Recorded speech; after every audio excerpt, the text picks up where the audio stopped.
আচ্ছা, বন্ধু মনে হয় এরকমই হয়। শত রাগ অভিমান ক্ষোভ থাকার পরও বন্ধুর বিপদে বন্ধুর পাশে থাকা, এটাই যেন বন্ধুর ভালোবাসার বহিঃপ্রকাশ। তেমনি বাংলাদেশের সাকিব আল হাসান দেখিয়ে দিল তার বন্ধু তামিনের বিপদে।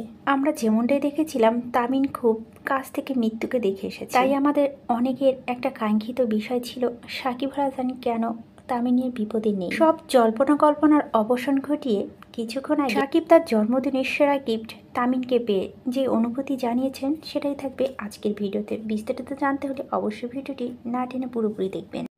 সাকিব লিখেছেন, আজ আমার জন্য বিশেষ দিন, কিন্তু মনটা পুরোপুরি আনন্দে নেই। কারণে তিনি উল্লেখ করেছেন, আমার প্রিয় সতীর্থী এবং বন্ধু তামিন ইকবাল অসুস্থ।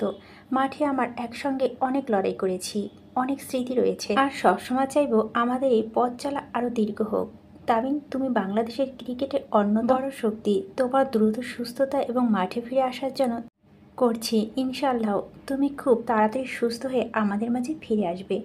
তামিনের জন্য আপনারা দোয়া করবেন, আমার জন্মদিনের সেরা দোয়া করবেন আমার ভাই তামিন যেন দ্রুত সুস্থ হয়ে ওঠে, আবার মাঠে ফিরতে পারে। আমরা তামিন ইকবালের জন্য শুভকামনা জানাই, সে যেন খুব তাড়াতাড়ি আমাদের মাঝে সুস্থভাবে ফিরে আসতে পারে।